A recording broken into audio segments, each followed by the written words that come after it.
identificava, porque o grande problema dela era a captura acidental nas redes de pesca. Então eu fui para a sede do Biopesca, que era na Praia Grande, e a Carolina Bertozzi, que até hoje é a diretora presidente do Biopesca, que eu tenho muita admiração e é uma grande amiga minha, na época me deu um voto de confiança e falou para eu começar o mesmo trabalho em Santos e no Guarujá. Porém, eu ia ter que fazer sozinha o trabalho de monitoramento da pescaria. Só que ela me ensinou e me deu todo o suporte. Então, foi quando eu comecei a aprender sobre captura acidental.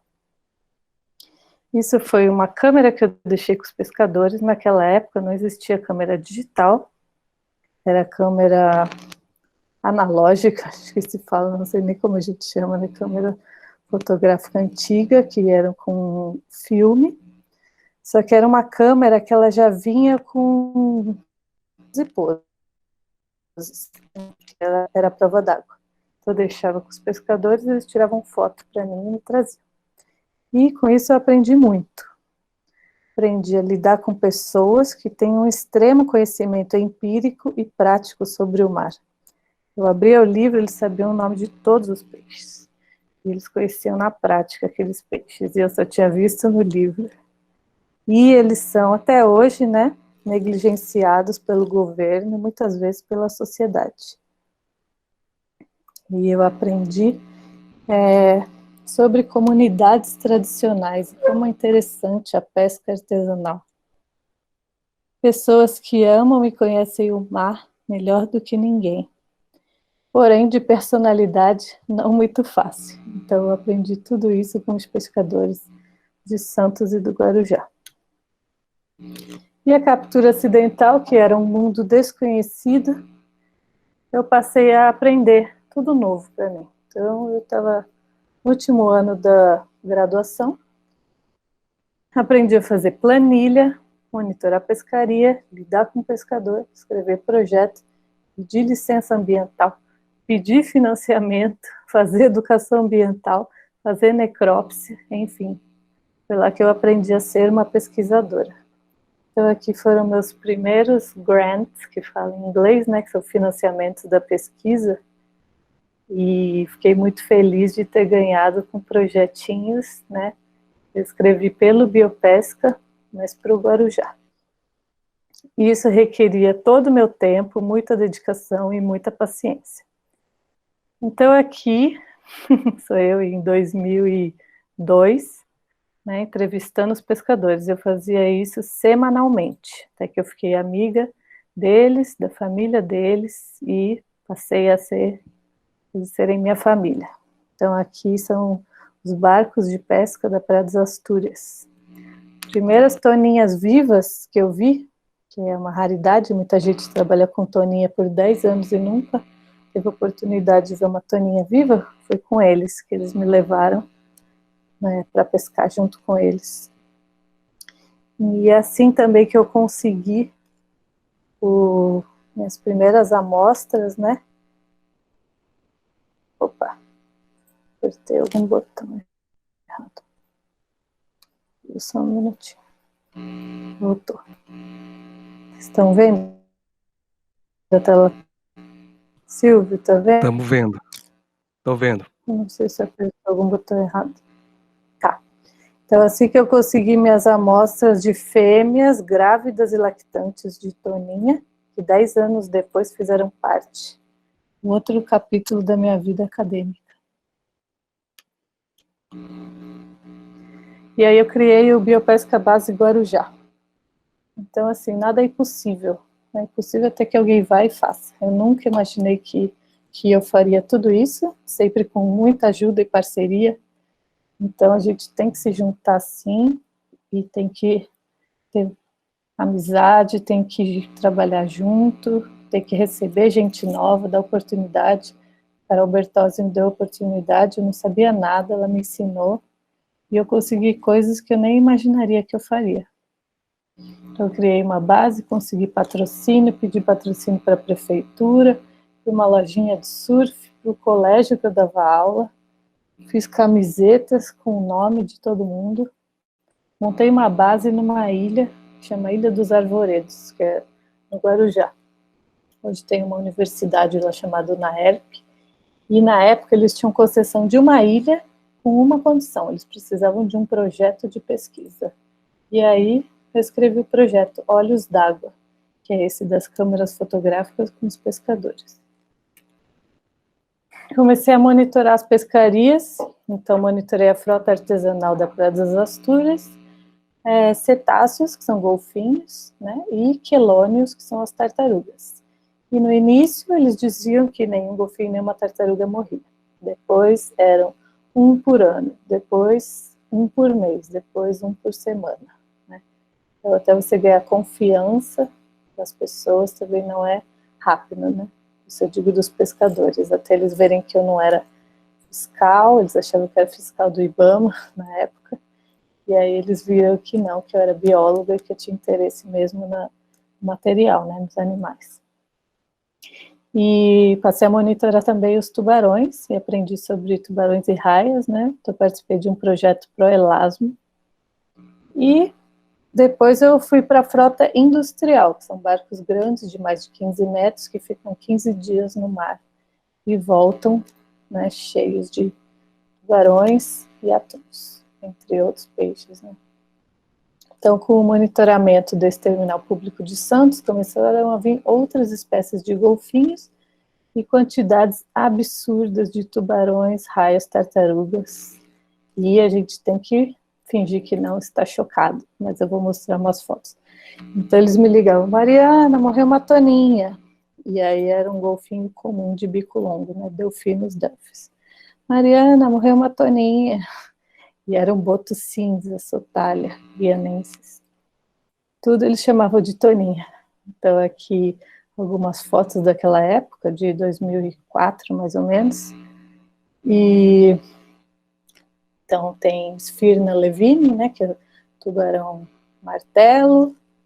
E do lado direito, mangona, raia manta, outros carcarrinos, esse acho que é o plúmbios, não dá para ver direito, que é o galha preta.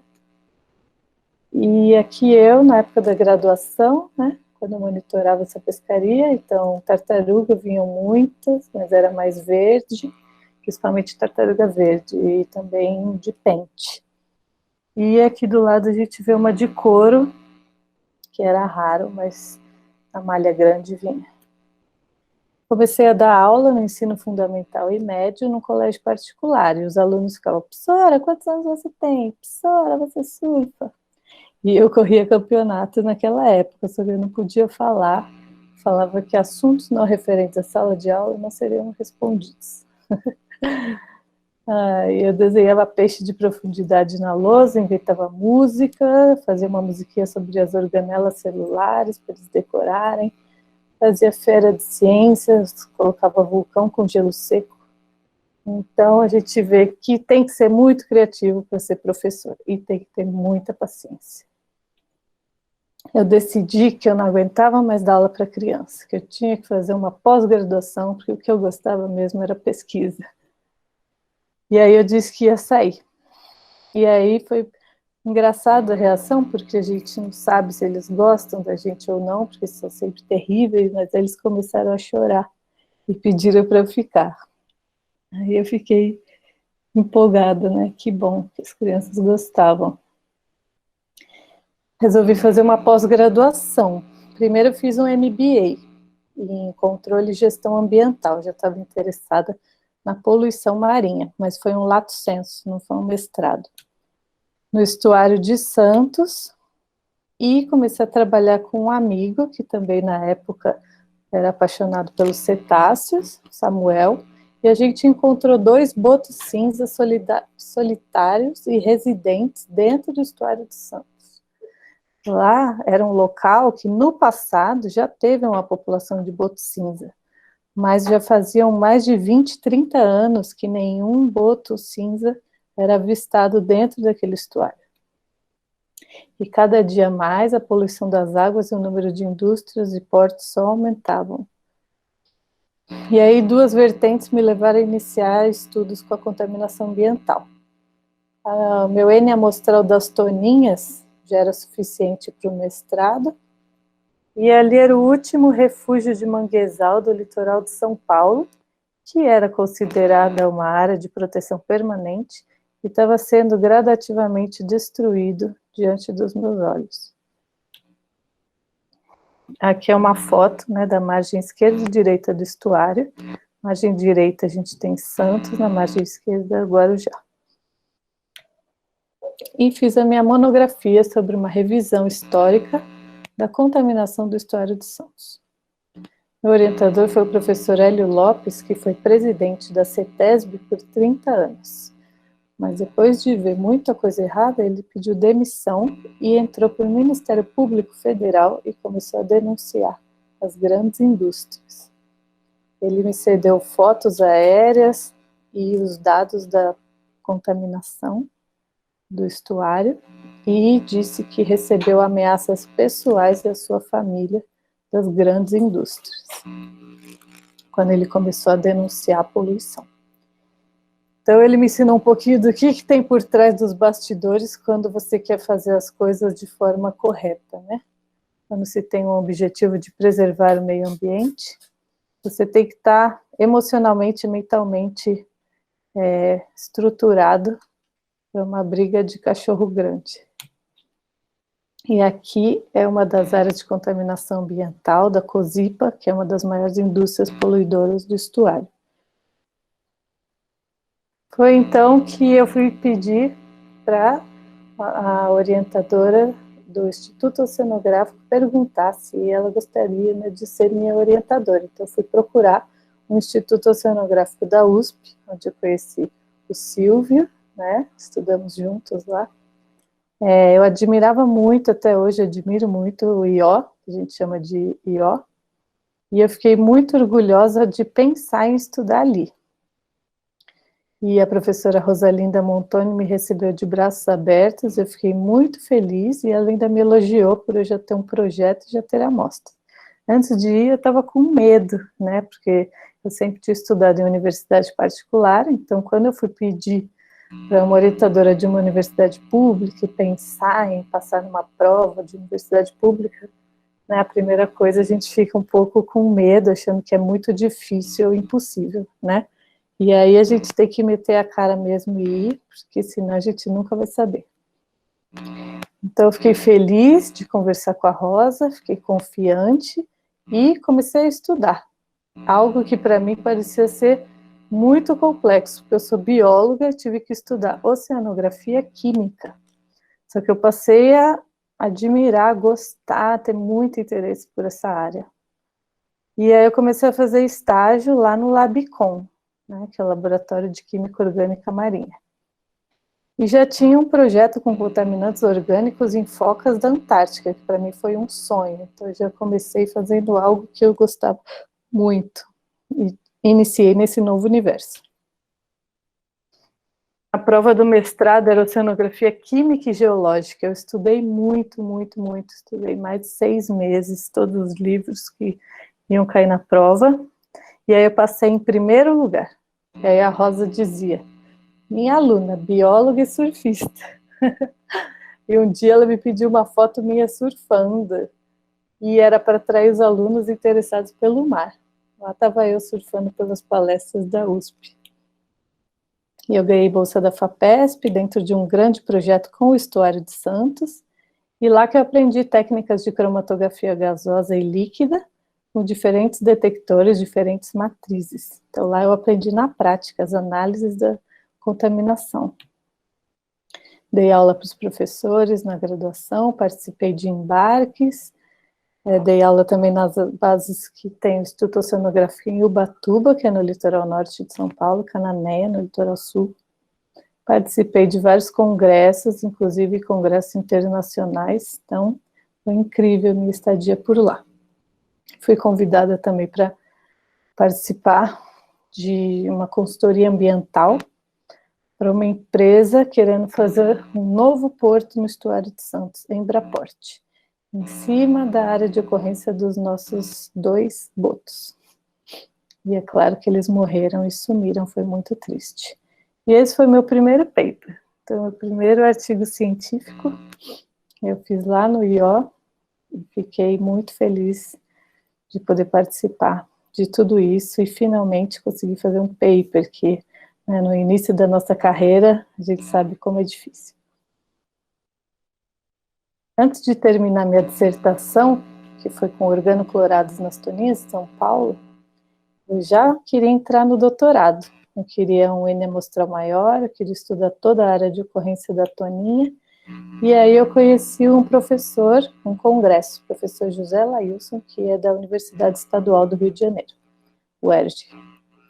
E ele me apresentou para o seu orientador, que era o professor Olaf Malm, que foi o orientador dele do doutorado. E foi então que o Olaf me aceitou me orientar, e eu fui estudar e aprender um novo local, tudo novo para mim, novo estado, nova cidade, novo instituto, o Instituto de Biofísica Carlos Chagas Filho, da UFRJ. Antes da minha defesa do mestrado, eu já estava na seleção do doutorado da Biofísica.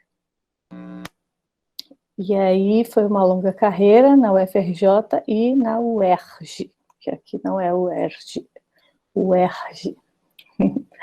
A estadia no Instituto de Biofísica foi maior do que eu imaginei. Foram 10 anos nesse instituto e tantas alegrias e tantas coisas importantes para a minha carreira.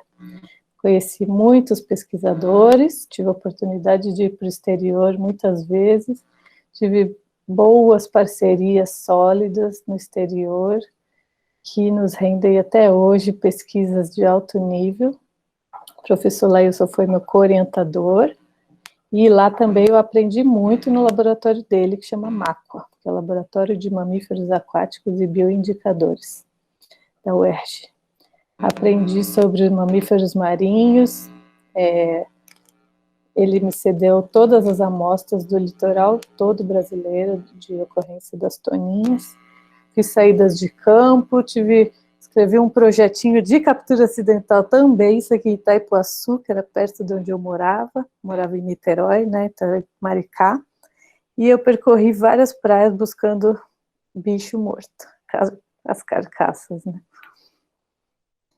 Um pouquinho dos cetáceos daqui do litoral do Rio, então aqui é a Praia da Barra, né, a gente vê ao fundo a Pedra da Gávea, e aqui é um golfinho comum do nosso litoral, Steno bredanensis, golfinho de dentes rugosos. Tá? A gente identifica ele pela coloração e porque ele tem uma aparência de violão, quando você olha por cima, o manto cinza escuro e cinza claro embaixo. E a pontinha do rosto, que é a boca, é branca, entre outras características, essas são as mais fáceis, e o rosto. Esse é o Sotália, da Baía de Guanabara, tá? Então aqui foi uma foto que eu tirei. Dentro da Baía de Guanabara ainda existe uma população residente, talvez a mais ameaçada de toda a distribuição dessa espécie, que é o boto cinza. E foi então que o professor João Paulo me convidou para ir para a Espanha. Eu queria muito fazer doutorado sanduíche, então eu tive a oportunidade de fazer novas análises, que a gente não fazia aqui no nosso laboratório, de contaminantes emergentes. E foi lá no CSIC de Barcelona. Eu nunca tinha ido para a Europa, então para mim essa foi uma super oportunidade. Primeiro eu fui por 3 meses, e aí eu voltei determinada a fazer o sanduíche lá. E pedi uma bolsa de 12 meses, que foi concedida pela CAPES. Depois eu me formei, vários artigos saíram, graças a Deus, ao trabalho, às parcerias, e eu cheguei fazendo um pós-doutorado no Programa Antártico Brasileiro. Fiquei muito feliz, porque era meu sonho desde o mestrado, era ir para a Antártica. Então eu pude fazer esse pós-doc, que a gente fala, né, no navio Polar Max. Tinham só 5 pesquisadores a bordo e eu fui uma delas, então me senti privilégio, né, felizarda. Fiquei 1 mês nas águas antárticas e percorri diversas ilhas Shetland do Sul. Me senti igual no National Geographic, eu brinco. Só tinha eu, os animais e Deus. Eles largavam a gente na ilha, cada um ia coletar suas amostras e no fim do dia te buscavam. Então essa foto foi uma das que eu consegui tirar dos elefantes marinhos. E assim, nunca acredite quando alguém te fale que algo é impossível, tá? É impossível até que alguém vá e faça. Alguém tem que ser ousado o suficiente para fazer antes, né? Porque se ninguém fez, às vezes a gente fica acomodado. Aí ninguém nunca conseguiu, então eu não vou conseguir. Não, tem que pensar, eu vou conseguir, vou tentar pelo menos, né? Se eu conseguir, vai ser ótimo. Então, falaram que para mim ia ser impossível encontrar animais mortos em um mês na Antártica. Olha quantos eu encontrei. 12 filhotes de elefantes marinhos mortos e 5 lobos marinhos adultos mortos. Então, acredite no seu potencial e vá atrás dos seus sonhos. Participei de um congresso muito importante para quem é da área de contaminação, chama Dioxin. E aí foi minha oportunidade de ir para a Austrália. Foi meu primeiro trabalho oral em inglês, que é claro que eu fiquei com medo, como todo brasileiro. A gente sempre acha que o nosso inglês é ruim. Então foi meu trabalho de transferência materna em inseticidas nos golfinhos. Eu vou mostrar um pouquinho mais para frente. O professor João Paulo me apresentou um colega dele da Califórnia, e nessa hora, você tem que ser cara de pau, eu perguntei, você me aceitaria de pós-doc no seu laboratório? E ele, sim. Aí já comecei a bolar um novo projeto para ir para a Califórnia. Enviei toda a documentação para o CNPq e passou um ano e nada. Quando eu liguei para o CNPq, eles falaram que tinham perdido o meu processo. Acontece nas melhores famílias. Então eu tive que buscar outra alternativa, que na época foi uma bolsa de PNPD, que são bolsas do departamento, né? Então a biofísica tinha 3 bolsas, só que tinham 20 candidatos, né? Eu era a única do programa de biofísica ambiental, porque a biofísica é separada em fisiologia, biofísica e tem diversos programas, e a maioria é com humanos, né? Com ciências biomédicas, neurociências, tem diversos programas. Eu era a única da área ambiental. E aí eu fiquei muito feliz que eu ganhei uma bolsa de 5 anos de pós-doc. Era praticamente outro doutorado, né? Então, meu pós-doc era dos trópicos ao polo. Incluía amostras desde São Pedro e São Paulo, que também é um lugar incrível, que pesquisadores têm a oportunidade de ir, até a Antártica, trazendo uma técnica que eu tinha aprendido na Espanha de contaminantes emergentes. Depois de 3 meses de bolsa, recebo o e-mail do CNPq. Parabéns, você foi contemplada com uma bolsa de pós-doutorado no exterior para a Califórnia. Aí eu não tive dúvidas, eu tive que mudar meus planos mais uma vez. Era época de crise no Brasil, e eu já tinha passado 12 meses na Califórnia. Me disseram que era impossível conseguir renovação de 2 anos no exterior. Mas ainda bem que eu não acredito nessa palavra impossível, né? Então eu tentei e consegui. Renovaram por mais 12 meses e eu tive a oportunidade de ficar 2 anos na Califórnia. Numa universidade incrível, que quem tiver a oportunidade de ir, vá. San Diego State University. Muito boa, em todos os aspectos. Então lá eu aprendi novas análises, novo cromatógrafo e um super desafio que na hora que eu aceitei o convite eu nem sabia onde que eu estava me metendo. E essa foi a minha orientadora, né, professora Unha Ho, do Public Health Graduate School, Escola de Saúde Pública, né? E eu aprendi algo totalmente novo para mim, que era uma análise não alvo dos compostos emergentes, porque até então eu fazia análises alvo, eu escolho o contaminante que eu quero e faço as análises, né? Então a análise não alvo é bem abrangente. E ela era bem exigente, então ela dizia: como você não sabe de cabeça a fórmula molecular dos mais de 12 DDTs novos recém-descritos? Ela era a única pessoa no mundo que sabia. Como você não sabe de cabeça a fórmula molecular do espectro de massas do metilsulfonil PCB? Então, eram coisas impossíveis, né? Então, às vezes, a gente tem que engolir alguns sapos, né? E continuar o trabalho. Então, eu sobrevivi, aprendi uma das coisas mais difíceis, mais trabalhosas de toda a minha vida acadêmica. Eu levei 2 anos para analisar só 4 amostras e eu tive que olhar manualmente mais de 12 mil picos cromatográficos por amostra. Então, eu falava que eu ficava vesga na frente do computador.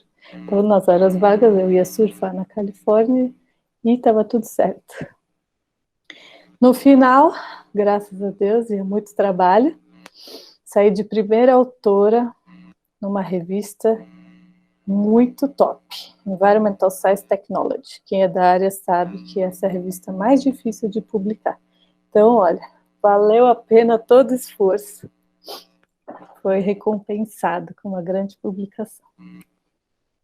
E lá também tive a oportunidade de participar de um dos programas com golfinhos que existem há mais de 20 anos, um dos melhores pesquisadores de contaminante, que é um levantamento sobre a saúde dos golfinhos de Sarasota, na Flórida.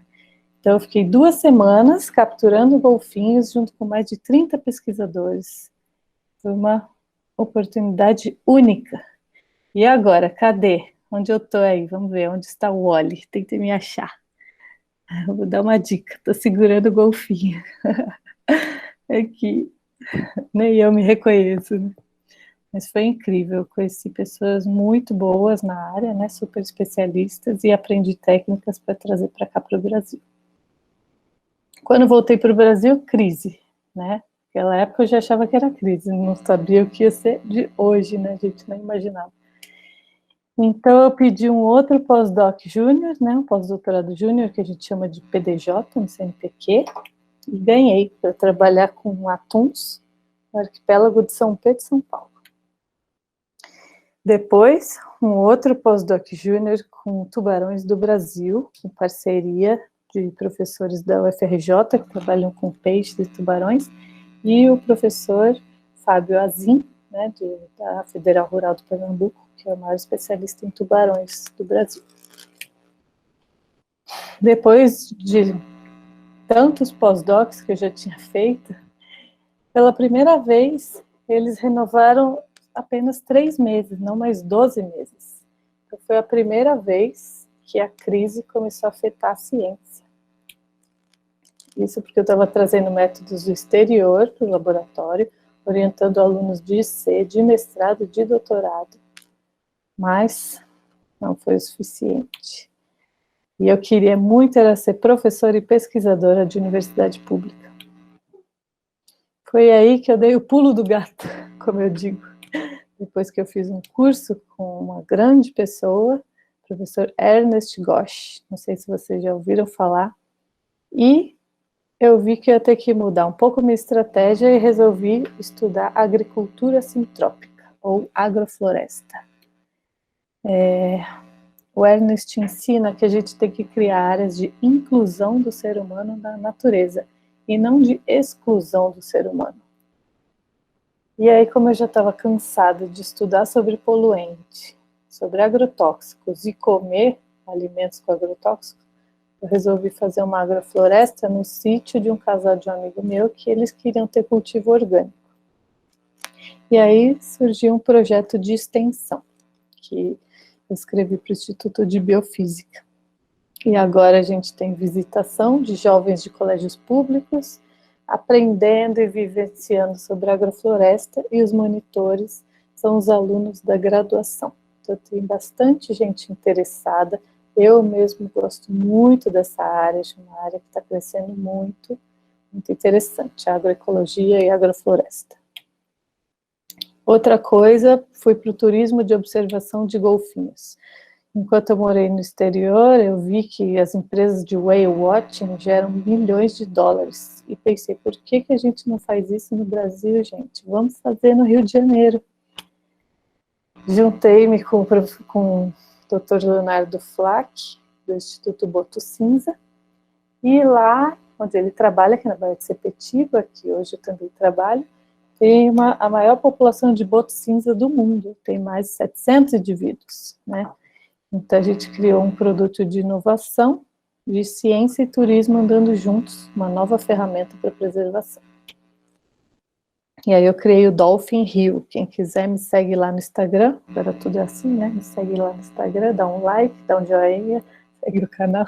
Então a gente criou o Dolphin Rio, tá?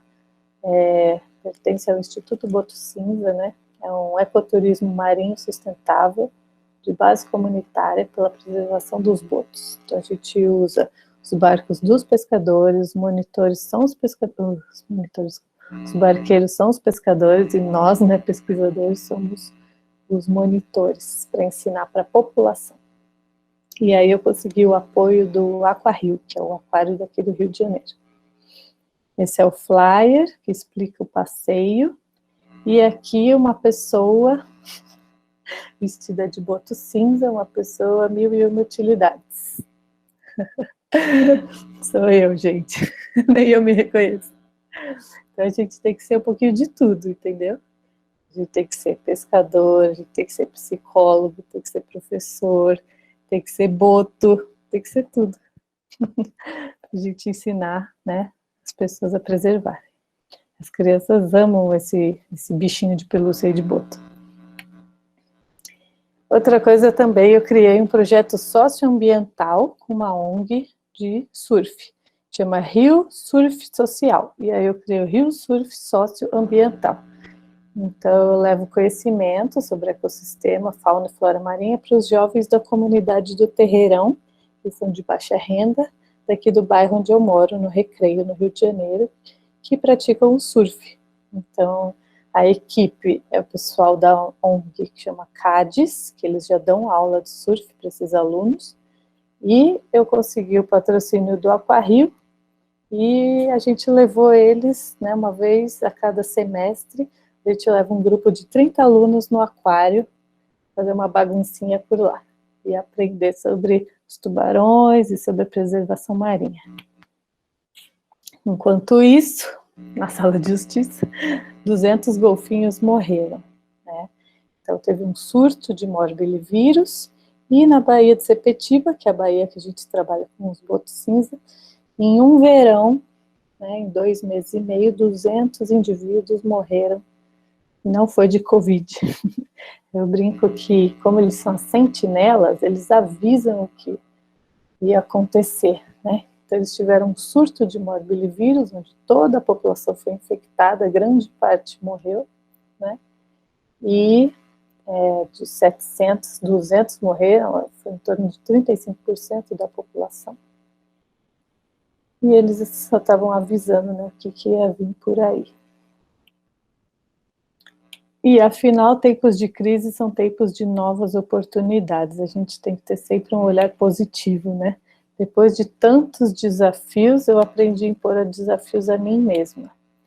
E foi aí que aconteceu também outra coisa muito boa para mim, que eu consegui, né, estudando bastante e com toda essa ajuda, né, de todos esses parceiros, passar no concurso do professor adjunto no Instituto de Biofísica Carlos Chagas Filho da UFRJ.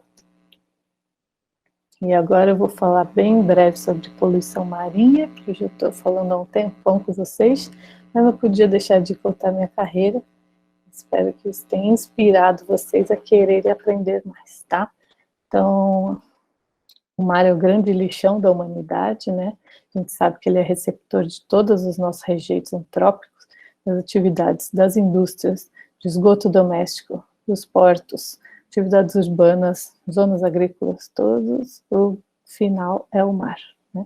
E desde 2008, o Brasil é o primeiro país no ranking no uso de agrotóxicos. Não é uma medalha boa para a gente. Isso biodisponibiliza uma grande quantidade de substâncias tóxicas no mar. E a gente sabe que o número de compostos químicos e tóxicos são absurdos. Esse dado aqui é de 2008, eram 4.500 substâncias tóxicas persistentes e bioacumulativas, segundo a União Europeia. Agora esse número é muito maior. Se 70 mil compostos químicos são usados por ano, 1.000 novos são criados. Então é um número absurdo de compostos sendo disponibilizados e com grande possibilidade de serem tóxicos, já lançados no ambiente marinho. E o número de contaminantes orgânicos no meio ambiente só vem aumentando. Aqui eu vou mostrar brevemente dados de 3 grupos de contaminantes emergentes, que são os novos. Então, retardantes de chama, inseticidas e filtros solares.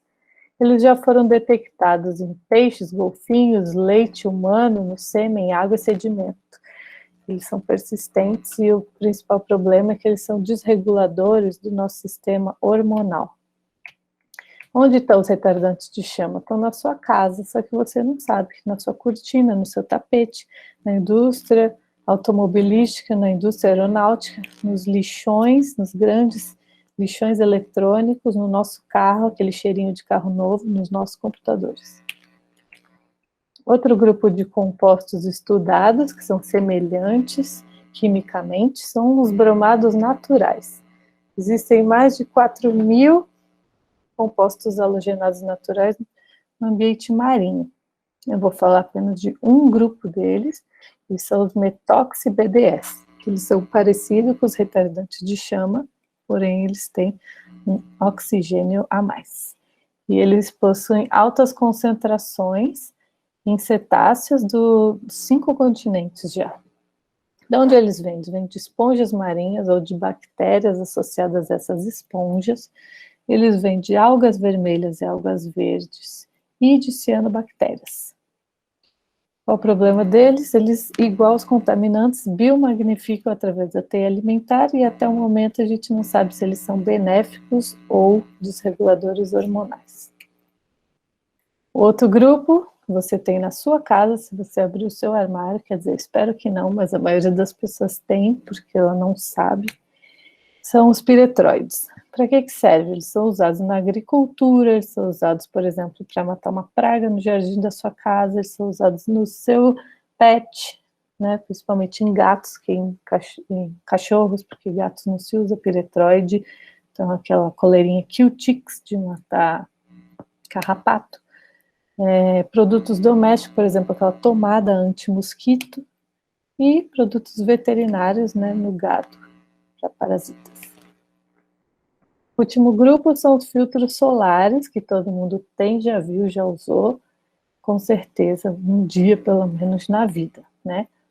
Então, são os filtros ultravioleta, eles estão em todo lugar, não apenas nos protetores solares que a gente usa para ir na praia, mas também no shampoo, no cosmético, no perfume, no batom, no creme, na maquiagem, enfim, de forma generalizada. Inclusive na pintura do seu carro, agora existem roupas com filtro solar, nas lonas para não desbotar.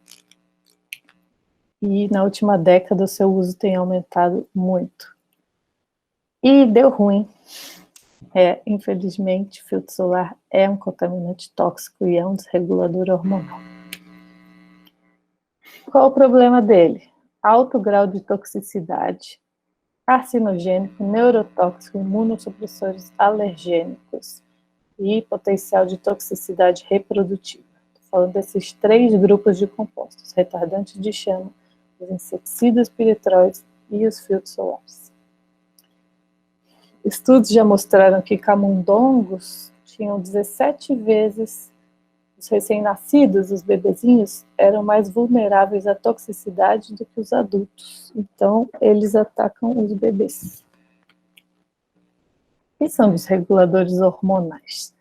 Eu acho que vocês já aprenderam, mas eu vou relembrar, tá? São contaminantes, eles são quimicamente similares aos hormônios sexuais, por exemplo, ao estrógeno e a testosterona. Então, eles podem ou tapar o sítio receptor, ou, se ele tapar o sítio receptor, ele não vai gerar uma resposta hormonal, ou ele pode exagerar essa resposta hormonal, porque ele mimifica, ele finge que ele é quem ele não é. Ele faz uma bagunça com seus hormônios, tá? Então, quem são? Depois, se vocês quiserem, eu passo para vocês os nomes, para vocês procurarem, não comprarem filtros solares, protetores solares que tiverem esses compostos. Octocrileno é o principal, tá? Aqui no Brasil é o mais utilizado. Benzofenona, canforados, PABA. Tem também oxibenzona, tem diversos outros, metoxicinamato, tá? Esses aqui eu estou sinalizando porque eu vou mostrar os dados sobre eles. Então, eles são estrogênicos, antiandrogênicos, ou androgênicos ou antiandrogênicos, ou às vezes eles são os dois. Como que esse contaminante chega no golfinho, gente? Bom, acredito que vocês já aprenderam, né? Que eles vão para o sedimento, entram na cadeia alimentar, através dos primeiros elos, fitoplâncton, os camarões que se alimentam de sedimento, e aí a cada elo trófico eles biomagnificam, né? Eles vão aumentando a concentração numa potência de 10. 10, 100, 1000, 1 milhão. Então, quando a gente chega na orca, ela é 1 milhão de vezes, ou 10 milhões de vezes, dependendo da cadeia trófica, mais contaminada do que a água. E por que usar os golfinhos? Só porque eles são lindos, fofos, inteligentes e maravilhosos? Não, porque eles são sentinelas ambientais. Tem vida longa, pode viver em média 60 anos, tem orca de 90 anos, eles estão expostos a todos os nossos poluentes. As fêmeas grávidas expõem os fetos aos poluentes, colocando em risco a saúde do feto, ou ele fica mais suscetível a ter doença na vida adulta. Se eles são sentinelas, o que uma sentinela faz? Ela avisa o que vai acontecer, né? Ela vê o perigo e avisa. Então, tudo isso acontece conosco, porque nós também somos mamíferos, tá? Eu estou falando dos golfinhos, mas isso acontece em humanos também. As 3 espécies estudadas que eu vou mostrar para vocês, a toninha, que eu já falei dela, o boto cinza, que eu já comentei, e o flipper. Em 10 publicações que foram geradas no meu doutorado, pós-doutorado, a gente encontrou mais de 200 compostos nos golfinhos do Brasil. Então, aqui eu vou mostrar brevemente sobre os retardantes de chama, os bromados, e os compostos naturais. Então, primeiro, os bromados, que a gente chama de PBDS. Eu falei que é o cheirinho de carro novo, que está no seu computador, que está no estofado, na cortina. Então, qual foi o estado, dentre esses estudados, que teve a maior concentração? Infelizmente, foi Santa Catarina, na Baía de Babitonga, tá? Então, essa concentração de 2 ppm, que é de parte por milhão, é muito elevada, porque tem um limite de um único trabalho que encontrou que 1.500 já geraria um efeito na tireoide. Então, com certeza, esses golfinhos estão sujeitos a diversos efeitos de desregulação do sistema hormonal deles. Todos eles, mas principalmente os das regiões mais contaminadas, né? E os compostos naturais? Bom, aqui dividindo o globo em hemisfério norte e hemisfério sul, a gente vê que a maior parte do hemisfério norte é estudada acima dos trópicos, são as zonas temperadas, enquanto que no hemisfério sul a gente tem mais estudos nas zonas tropicais. Todos esses pontinhos aqui são as amostras analisadas no meu doutorado. Então, a gente conseguiu ver que as zonas tropicais, como Grande Barreira de Corais, na Austrália, aqui um atol na África, e aqui a costa,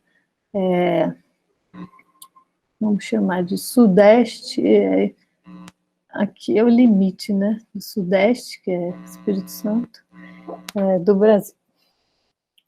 São as maiores concentrações. Então, pena que eu não tinha amostra da Bahia, porque eu tinha muito interesse em analisar, porém, é raro ter toninha na Bahia. A área de ocorrência da toninha é do Espírito Santo ao Rio Grande do Sul. Então, por isso que eu só tenho amostras dessa área.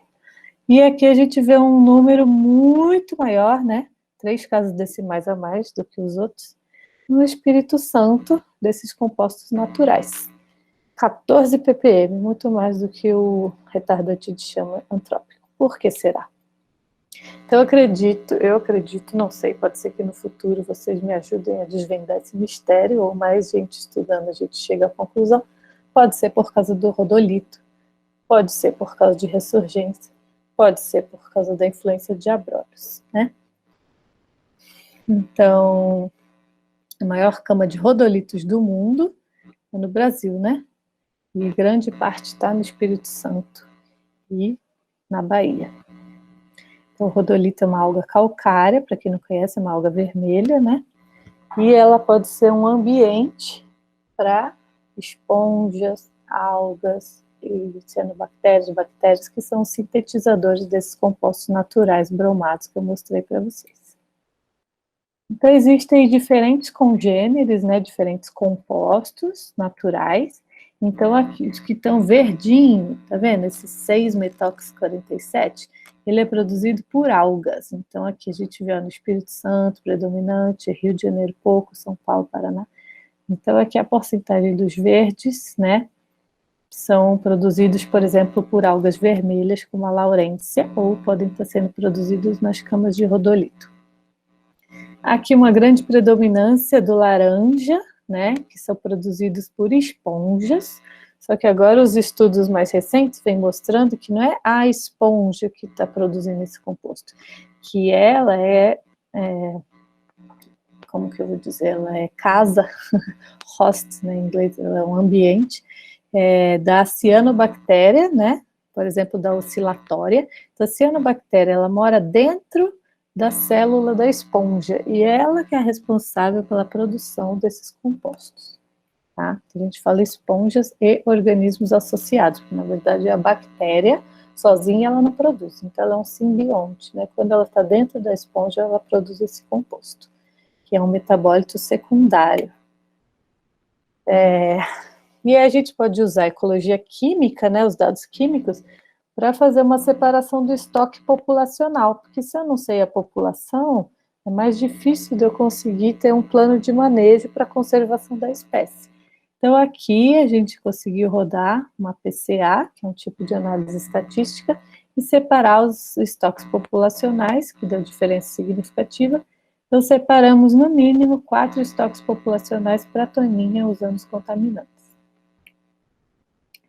Outra coisa, que ninguém estudava piretroide, que era um inseticida meio que esquecido, no ambiente selvagem. E quando eu fui para a Espanha, eu tive a oportunidade de ter o primeiro trabalho de piretroides na vida selvagem. Então, como que o piretroide, que é o spray que eu uso na minha casa para matar um mosquito, vai chegar no golfinho? Ele vai para o rio, como tudo, vai para o esgoto, ou vai ser lixiviado pela chuva, né, nas áreas agrícolas, vai parar no rio, aqui no caso é o Rio Doce, né, e vai parar no mar. Então, toninha. Brinco a toninha voadora aqui, porque a toninha não salta, né, é uma montagem. Então, aqui, o Baygon, aquele famoso, né, que a gente costuma usar. Agora, depois que eu estudei sobre eles, eu não uso mais. Né? Então, estou te contando para vocês saberem e espero que vocês repensem no uso desses inseticidas, né? Eles já são muito utilizados na agricultura e na indústria PET. Então, vamos lá. Permetrina, ciflutrina, cipermetrina. Esses são os nomes de alguns dos piretroides. Tudo que termina com trina é piretroide. Então, permetrina é um piretroide, ciflutrina é outro, cipermetrina é outro. Cada pico desse é um isômero. Então, 2 isômeros juntos, aqui eu tenho a permetrina, tá? Isso aqui é como a gente faz para analisar na química, né? Cada pico cromatográfico desse é um composto. Então, a gente vê que no adulto tem, por exemplo, 7, e no bebezinho 68. Então, os bebezinhos são mais afetados. Isso acontece também com a gente, provavelmente. Só não se estudou ainda o ser humano. Mas nossos mecanismos de desintoxicação são semelhantes aos dos mamíferos marinhos. Então, a permetrina é a grande vilã aqui, no caso, para os golfinhos. É a mais utilizada no Brasil. E na agricultura é a cipermetrina, mas a gente achou mais permetrina nos golfinhos, porque não sabemos, talvez é produto de metabolização deles, né? Outra pergunta, mas será que passa pelo leite, passa pela placenta? Porque como que o bebê tem mais do que a mãe? Então a resposta é sim. Lembra que eu falei que lá em 2000 e pouco tiveram fêmeas grávidas e lactantes que morreram? Então eu tive a oportunidade de estudá-las só no doutorado mais de 10 anos depois. Então vê como é importante você coletar as amostras e guardar.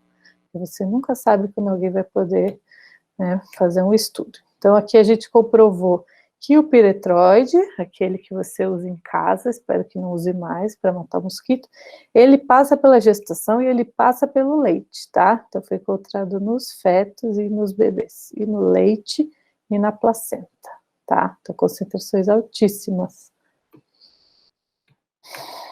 E aí saiu outro paper. Ai, desculpa. Tem um botão mais aqui. Porque a gente ficou curioso para analisar os fetos. Se tem no leite, tem na placenta, será que tem no feto? Será que o feto tem mais que a mãe? Então saiu esse trabalho, né? Inseticidas e filtros solares nos golfinhos. Então, uma herança tóxica. A herança que nenhuma mãe quer deixar para o seu filho, né? Então, olha o que a gente está fazendo com os golfinhos, né? Porque essa é uma herança nossa. Eles não têm nada a ver com isso. E aqui a gente vê que depende da espécie, é uma acumulação. Então, na franciscana, que é a toninha em inglês, tem mais no bebê, no feto, no caso, do que na mãe, na fêmea grávida. E aqui, no sotalia, que é o Guiana Dolphin, que é o boto cinza, tem mais na mãe do que no feto. Então, 10 vezes maior no feto, na toninha, 10 vezes maior na mãe, no boto cinza. Mas por quê? E as hipóteses são essas: ou eles bioacumulam diferente, porque eles se alimentam de presas diferentes, ou eles têm uma transferência placentária diferente, ou ele tem uma taxa metabólica ou detoxificação diferente, mas o que eu acredito que se leva mais em conta é o número de gestações. Essa mãe só tinha tido um bebê, então toda a sua carga foi para o primeiro bebê. Essas mães já tinham tido 17 bebês, e essa outra também, não lembro de cabeça, mas era um número alto de gestações, então ela já tinha passado a maior carga para o primeiro bebê e os últimos bebês levam menos, né? Isso a gente conseguiu ver que bioacumula no tecido do feto no estágio crítico do desenvolvimento, em todos os trimestres. E aí foi um trabalho que eu fiquei feliz de participar também, primeira ocorrência de filtro solar em mamíferos marinhos. Octocrileno, espero que agora, quando vocês estejam em casa, vocês peguem seu filtro solar e vejam se tem esse composto, octocrileno. Se tiver, se possível, evitem de usar, tá? Então, aqui analisei golfinhos do Espírito Santo, 712 ppbs, Rio de Janeiro, São Paulo, Paraná, Santa Catarina, Rio Grande do Sul, estão na costa toda. Porque a gente usa, e aí vai parar no golfinho. E aqui as mães e os fetos. Então, cada grupinho desse é um par, mãe, feto, mãe, feto, mãe, feto. Eu consegui que um N alto, nem eu lembro quantos, 1, 2, 3, 4, 5, 6, 7, 8, 9 pares de mãe feto de toninha e 3 de sotalia, né, de boto cinza. Então, a gente conseguiu ver que o músculo é o tecido de maior acumulação do filtro solar, diferente dos outros contaminantes. E 11 ppm, 10 ppm, são um número tão alto que foi o maior contaminante encontrado, foi o filtro solar, tá? Os maiores valores já reportados até então pela ciência. Então, agora, se você vê uma mãe grávida passando filtro solar, fala para ela que ela está passando desregulador hormonal tanto para ela quanto para o bebê. E peça para ela usar filtros sem octocrileno, sem PABA, sem metoxicinamato, sem canforado. O último trabalho que foi da Califórnia, eu vou falar rápido que vocês já devem estar cansados de me ouvir. Então, aqui foi o non-target, né, que é a análise não-alvo dos contaminantes. Encontramos 65 compostos novos e desconhecidos pela ciência, mais de 25 naturais e 60 emergentes nunca antes descritos para os mamíferos do Brasil. Nosso monitoramento ambiental no mundo é mais ou menos assim.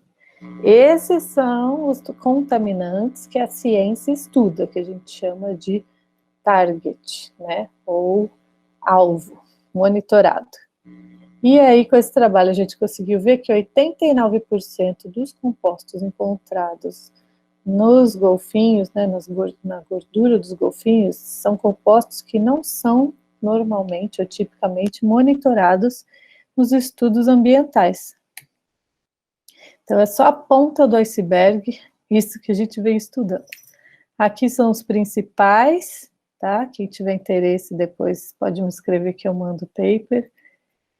E aqui são os naturais.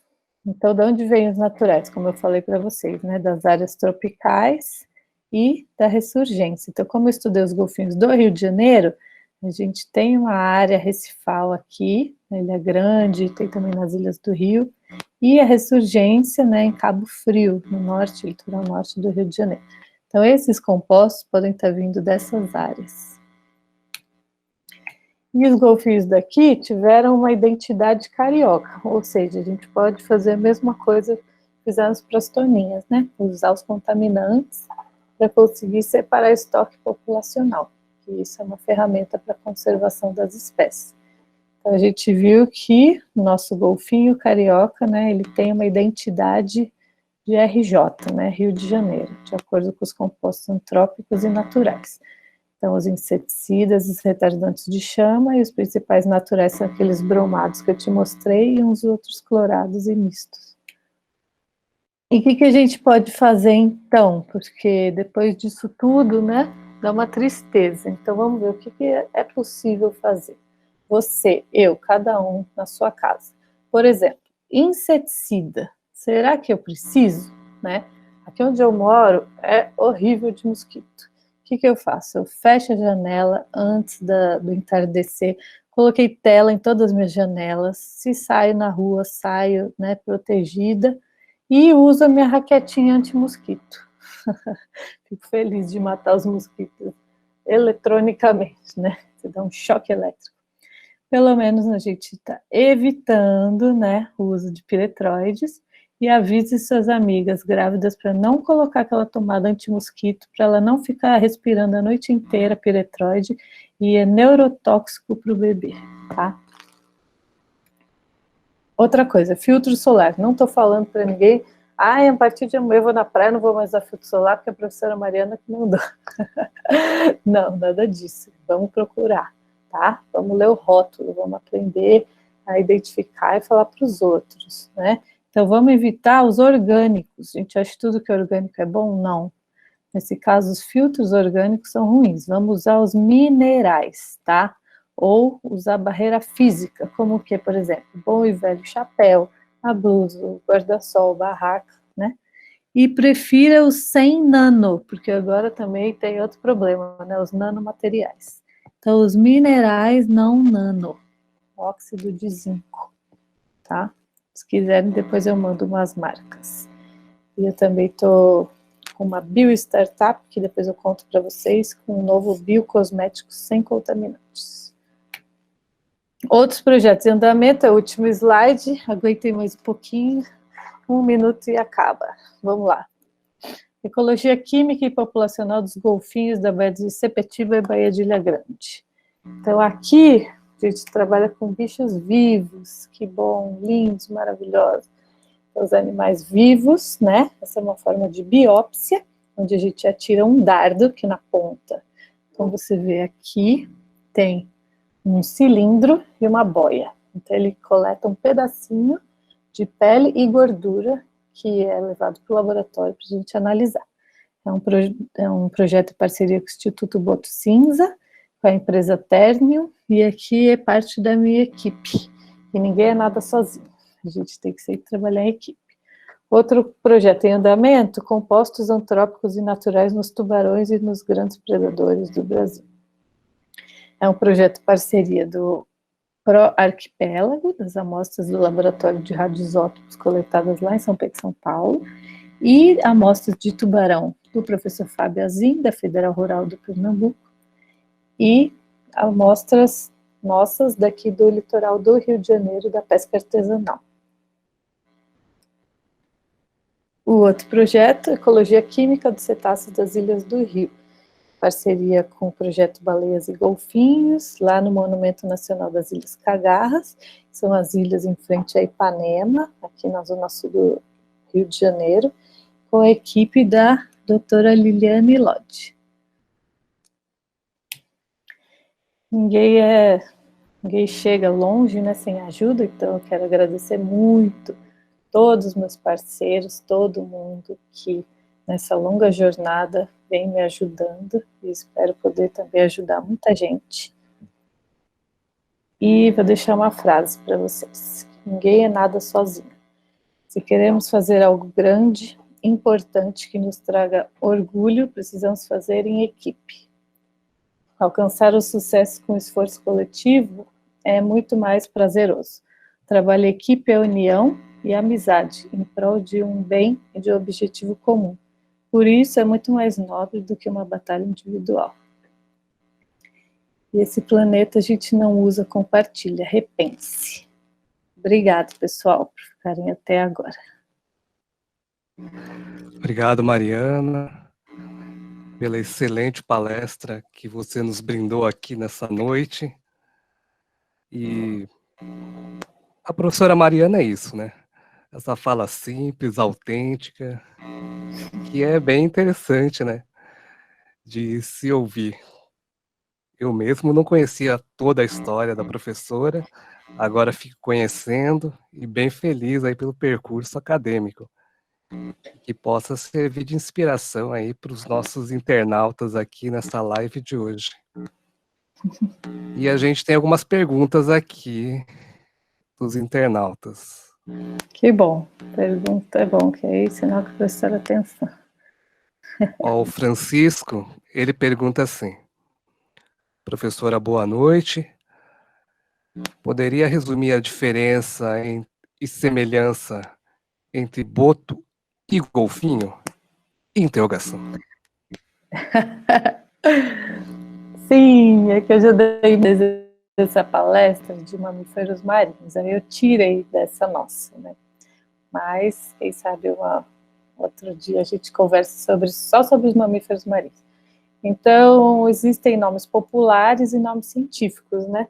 O boto cinza, ele é o nome popular de uma espécie, que é o Sotalia guianensis, tá? E ele ocorre em estuários, em baías. E o golfinho, existem vários nomes populares para os golfinhos. Normalmente eles são maiores, são oceânicos, tem o pedúnculo, que é aquela parte entre a nadadeira dorsal e a caudal, maior, mas você pode chamar qualquer um de boto ou golfinho. Aqui, quando eu falo boto cinza, eu estou me referindo àquela espécie que eu mostrei, que o nome científico é Sotalia guianensis. Quando eu falo golfinho, é muito amplo, né? Então eu tenho que falar golfinho de dentes rugosos, golfinho pintado, golfinho listrado. Então a gente tem que sempre dar o nome popular completo, quando a gente é biólogo, né, para identificar a espécie. Mas popularmente não tem problema você falar se é boto ou se é golfinho. Ok, obrigado. A Gilmara fala aqui: que delícia ouvir a história de trajetória da Mari, pura inspiração. Poxa, gente, obrigado. O Euler fala: grande carreira, uma grande profissional. Obrigada. E eu comento aqui: 12 mil picos para identificar. Meu Deus do céu. Foi horrível. Ó, outra pergunta aqui do Francisco: a ocorrência de glifosato nesses mamíferos marinhos? Não fizemos análise porque é cara e difícil, mas é uma boa pergunta, bem que eu gostaria.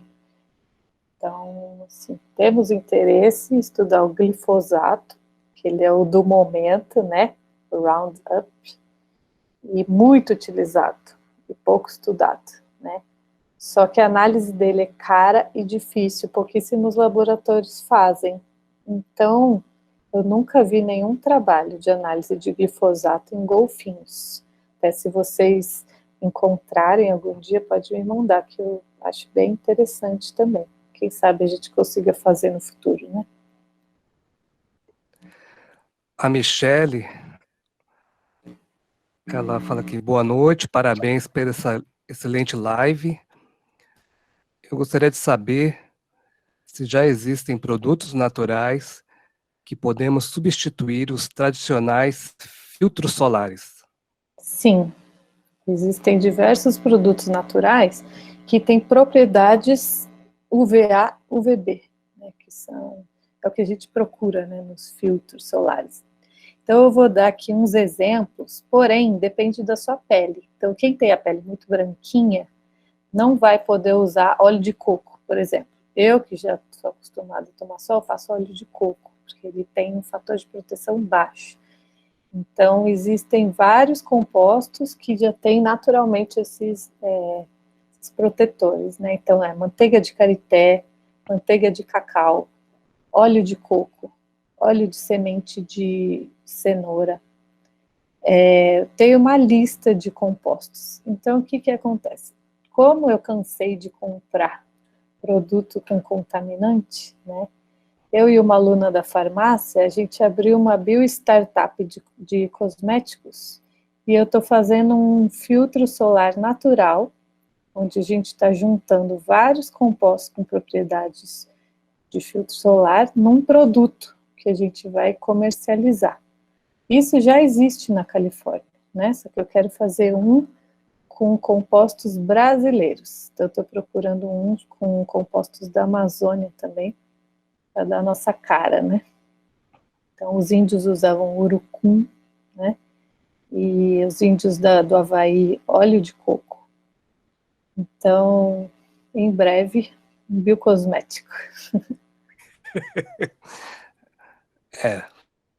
Divulga para a gente quando tiver pronto esse produto, para a gente poder fazer a propaganda, né? Oba, Made in Mariana. que bom. Ó, o Elias, ele fala assim, obrigado por estar conosco e tem algumas perguntas. Como funciona a análise não-alvo que você citou, né? Os compostos de cianobactérias têm o mesmo efeito nos organismos que os sintéticos? Se não se sabe, existem testes para isso? E a pergunta aqui do Fantástico, que é a terceira. Andei estudando algum desses UVF e encontrei muitos produtos da Natura, Avon, Boticário, etc. Sempre me questiono, não há testes toxicológicos de referência para evitar que produtos potencialmente prejudiciais ao ecossistema aquático seja inserido no mercado? Interrogação. Boas perguntas, hein, Elias? Quer ser meu estagiário? Então, interessante. Isso daí também vou comentar brevemente cada coisa. Então, como funciona a análise não-alvo? Análise não-alvo é o seguinte: não sei se você aprendeu já alguma coisa de cromatografia, mas normalmente a gente escolhe um alvo, então a gente escolhe um contaminante. Vamos supor, quero estudar um agrotóxico, né? Então eu faço uma análise focada no agrotóxico que eu quero, ou no filtro solar, né? E ali eu vou quantificar, vou ver quanto tem daquilo na minha amostra. A análise não alvo é diferente, é como se eu fizesse um screening, um levantamento, por exemplo. Quero saber tudo que existe de composto orgânico halogenado. Halogenado é que tem cloro, bromo, iodo ou flúor, né? Então eu selecionei todos os compostos orgânicos clorados e bromados na minha amostra. Então qualquer pico ali que tinha um composto clorado ou bromado, eu separava, né? Então a análise não alvo ela é feita manualmente, você tem que olhar os espectros de massa, não sei se você já aprendeu isso, cada composto tem um espectro de massa, né? E aí você aprende, depois de visualizar muitos, como é o espectro de um composto clorado e um bromado. Então, todos que tinham espectro de massa de cloro e bromo, eu separava. Então, assim, resumidamente, a análise não-alvo é o levantamento de tudo que existe, né, que você também previamente tem que ver o que você quer ver, porque vai ter proteína, vai ter muita coisa, né, então eu escolhi composto orgânico halogenado. Aí deram esses 168 compostos. Outra pergunta. Composto de cianobactéria tem o mesmo efeito que sintético? Depende, porque cianobactéria é uma fábrica. Então, é uma fabriquinha, né? Eles produzem muita coisa. Tem as cianotoxinas, que fazem mal, né? Só que esses que eu estou mostrando para vocês, a gente chama eles de metox BDS, né? Bromados metoxilados. Esses a gente ainda não sabe. Então, são perguntas que a gente quer responder. Para que eles servem? Será que eles são antibacterianos? Será que eles são antivirais? Ou não? Será que eles são ruins, por exemplo, dos reguladores hormonais, né? Então, ainda não sabemos. E existem testes, só que são difíceis e caros, e a gente está indo pouco a pouco. Então, a gente está tentando um teste antiviral e um antibacteriano. Próxima pergunta. Ele estudou os filtros solares e viu na Natura, na Avon, Boticário, pode pôr a lista toda aí. L'Oréal, Johnson Johnson, todas as grandes indústrias usam esses compostos. Essa é a verdade que ninguém quer mostrar, né? Então, ninguém, não a gente, na área acadêmica, digo, a indústria, né? A indústria não quer mostrar, por isso que eles colocam os ingredientes em inglês da forma mais difícil possível para ninguém nem ler, né? Então, sim, todas essas indústrias que a gente acha, né, que se preocupam com a saúde, ou com o meio ambiente, ou que são naturais, infelizmente não são. Que no mínimo, um conservante elas vão ter, tá? Fora os filtros solares, né? Porque os filtros solares também são usados como conservantes, eles mantêm, né, a mistura por mais tempo, para ter tempo de prateleira. E a pergunta é, não há testes toxicológicos de referência? Não.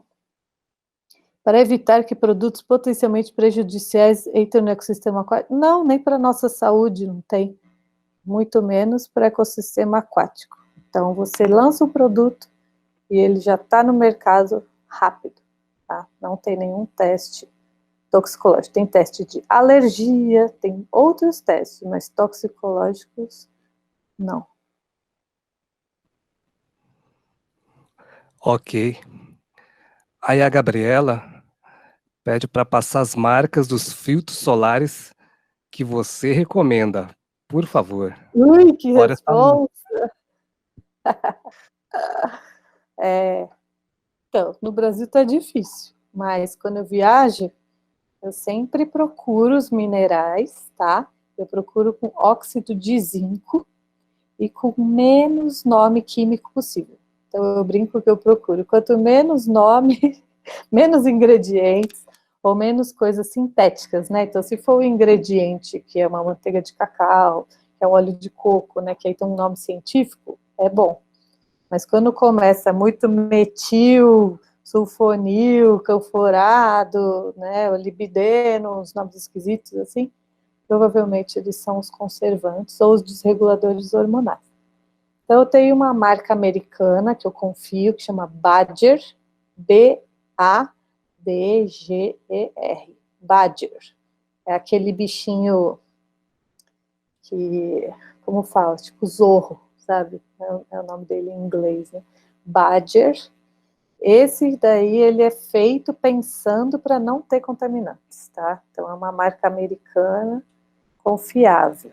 Está escrito lá, não nano, óxido de zinco não nano, sem contaminantes, mineral, pode ser usado no bebê, essa eu confio. E brasileira, não tem ainda nenhuma sem nada, tá? Mas tem uma que tem poucos contaminantes, né? É da Avene. Daqui a pouco eu vou ali pegar para vocês, porque eu não sei de cabeça, eu já mostro. Ok. Deixa eu ler aqui, que eu me perdi. Voltei. Todo mundo elogiando a palestra, né? Que está achando excelente. E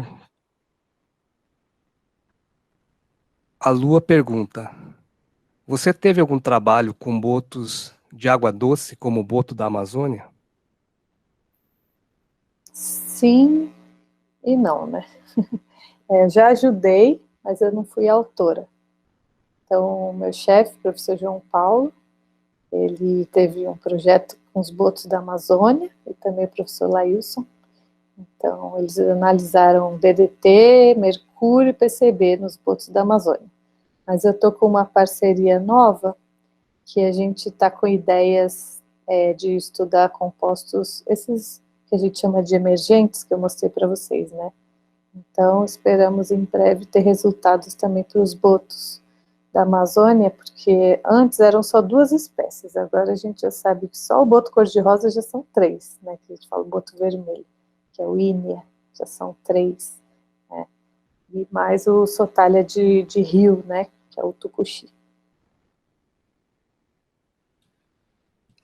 Ok. A Ângela fala que adorou a palestra e vai praticar tudo que você está ensinando aqui. Ai, que bom, fico muito feliz. Show. O Leandro, parabéns, Mariana, ótimo trabalho. Você conhece algum trabalho com biorremediação nas zonas costeiras com SAF sendo desenvolvido no Brasil? Puxa, bem que eu queria. Eu não conheço muito, porque eu estou estudando SAFs fazem 2 anos só. O SAF é Sistema Agroflorestal, né? Então, são as agroflorestas. As agroflorestas podem ser utilizadas para muita coisa legal. Então, uma delas seria a biorremediação, né? Você utilizar plantas para retirar os contaminantes da terra, ou, por exemplo, os agrotóxicos, né? Mas eu posso indicar uma professora do Instituto de Biofísica que ela trabalha só com biorremediação. Então, pode ser que ela saiba, a professora Sandra Azevedo. Ela trabalha com biorremediação, mas não é com SAF. Tem que procurar entre o pessoal do SAF. Por enquanto, assim, de cabeça eu não conheço, mas a gente pode pesquisar.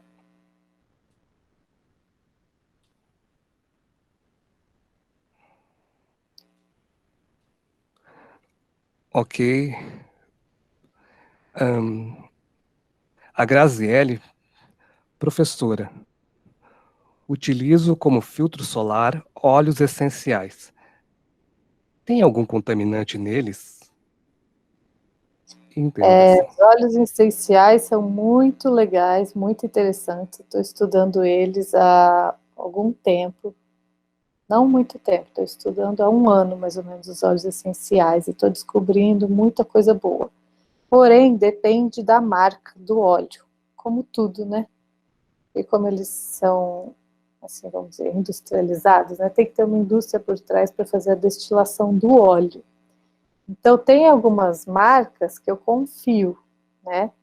Uma marca que chama doTERRA, é a mais famosa. Essa eu confio, é uma marca americana que eles têm um CPTG, um negócio assim, um certificado de pureza. Então, eles fazem análise cromatográfica, igual a gente faz para analisar o contaminante, eles fazem análise para ver os compostos no óleo. Então, esses eu sei que eles são puros, são orgânicos e vão ter a concentração necessária de cada planta, né? Porque às vezes eu posso ter a mesma planta no Brasil ou na Bélgica, por exemplo, a lavanda da Bélgica é mais potente. Por quê? Porque o limoneno, que é um dos compostos, é muito maior na lavanda de onde ela veio, né?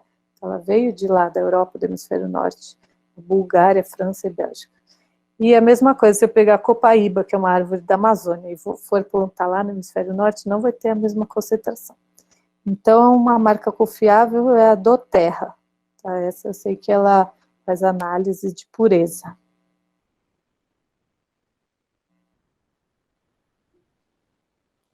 E cuidado para usar óleo essencial como filtro solar. Tem que tomar cuidado, tá? Porque se for os cítricos, não pode, né? Eu acho que ela já deve saber isso. Então tem que ser também os óleos vegetais, né? Ela coloca que utiliza filtro solar, óleos essenciais. Se ela quiser, ela me escreve O depois e a gente César, conversa um pouco sobre isso.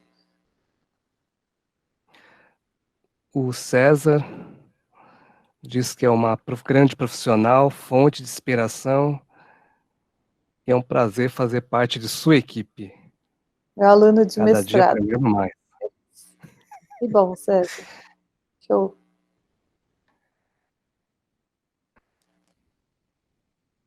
É que meu chefe falou para o César, caraca, seu puxa-saco. Ai, João Paulo. O Marcelo pergunta, Nossa, chefe.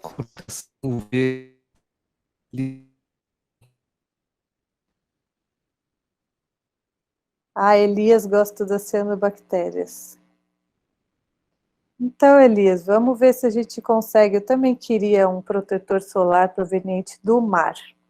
Já pensei nisso.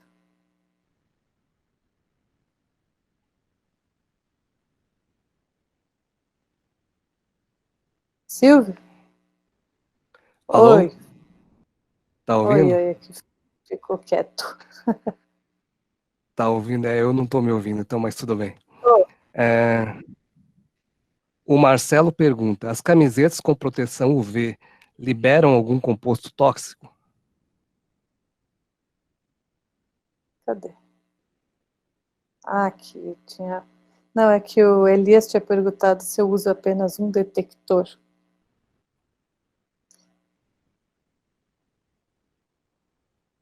da análise não alvo. Silvio, tá ouvindo? Pode falar, vai responder a do um detector? Qual? Alô? Oi. Então eu vou responder as duas. Ó, camisa com proteção UV, eu acho, tá? Mas isso é uma coisa pessoal, que provavelmente libera sim o composto que está impregnado no tecido. E cuidado, porque eu tô grávida agora, fui comprar uma calça, a calça tinha piretroide. E como eu tenho olho clínico, né, para ler piretroide, quando eu vi piretroide, eu tive um treco. Ai, meu Deus! E eu comprei numa loja super comum, Riachuelo, loja que todo mundo compra, né? Ainda mais na pandemia. Comprei online, chegou uma calça com piretroide.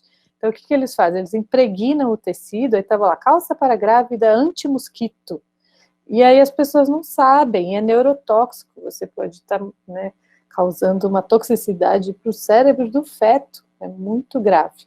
Mesma coisa essas blusas com filtro solar, provavelmente elas são impregnadas com octocrileno, com benzofenona, oxibenzona, então assim, se puder evitar, melhor não usar, usa a camisa normal de algodão que tem a mesma, tem a proteção física, né, barreira física. E aí é sobre o detector da Ah, sim, é um análise não detector. alvo. É, só que ele é GC-GC, então ele é um cromatógrafo gasoso dentro de um cromatógrafo gasoso, então essa é a novidade dele, né? Ele é um GC-GC-MS. O detector é detector de espectrômetro de massas, então o detector é um só, porém o forno são dois. Aí você separa duas vezes? Como que é? É por isso que ele consegue separar tão bem os picos. Então, por exemplo, um pico que poderia ter dois PCBs juntos, ele faz um corte, né, como se fosse um bolo, assim, vários cortes, né, as fatias. Ok. Bem, eu estou lendo aqui o chat, deixa eu ver aqui. Grata, professora. O Euler fala que orgulho. Parabéns pelo trabalho, excelente palestra. Que bom que vocês gostam. Se vocês levarem um pouquinho disso para casa, eu já fico super feliz. Ou se alguém tiver interesse em estudar algo relacionado a isso também, gostamos muito de parcerias. O cartaz de divulgação, né? Tem aí aonde a professora é lotada, o nome dela, o Lattes, etc. Se quiserem fazer contato de parcerias para ser estagiário. Isso aí. Precisamos de mais gente para estudar, né, o lado bom da natureza, né, os compostos naturais, e o lado ruim humano, né, a parte antrópica. Acho que a gente já está aqui já quase 2 horas e pouco de live. Opa! Então, Mariana, gostaria de agradecer aqui a sua presença, disponibilidade, dando essa aula, esses ensinamentos, não só sobre poluição marinha, mas a sua história de vida, a sua persistência, como alguns compostos persistentes, É isso aí. mas a sua persistência de vida, né? E eu queria que você deixasse alguma mensagem aí para os internautas, como considerações finais. Obrigado. Obrigada, gente, quem ficou até agora, mas um obrigado maior ainda. Eu digo o seguinte, a gente tem que passar a pensar fora da caixa, né? O mundo quer colocar a gente numa caixa, quer botar um rótulo e achar que a gente tem que fazer tudo igual a todos. E claro que existem coisas legais para a gente copiar, mas a gente sempre tem que tentar fazer, tentar pensar com a nossa própria cabeça, né? Ou como isso da indústria querer empurrar para a gente que agrotóxico é bom, que o filtro solar é ótimo, né? Que tudo não faz mal. Então, leia o rótulo, né? Vamos pensar fora da caixa, vamos ver o que está precisando ser estudado. Se for difícil, melhora, é um desafio, você vai ser pioneiro, depois você vai ser reconhecido por isso. Então, eu acredito que a gente tem que ter desafios internos, né? A gente não tem que competir com os outros, a gente tem que competir com a gente mesmo, porque aí a gente consegue tirar, às vezes, coisas que a gente nem sabia que existia, né? E descobrir nossa verdadeira força. Obrigado, Mariana. Realmente foi muito interessante a sua palestra, essa live aqui, todos os seus ensinamentos. Eu só posso agradecer e, com certeza, acho que quem assistiu a gente aqui, que conseguiu se manter persistente, é, aprendeu bastante coisa. Eu só quero te agradecer e agradecer a quem esteve aqui com a gente. E fique em casa, quem puder, com saúde. Muito obrigado, Mariana, e a É isso todos que aí. estiveram com a gente aqui. Obrigado mesmo, Obrigada, gente. Silvio. Estou aberta a parcerias. Quem quiser, a gente conversa, tá bom? Falem com o Silvio, falem comigo. Obrigada. Beijo, boa Tchau, noite. gente. Obrigado.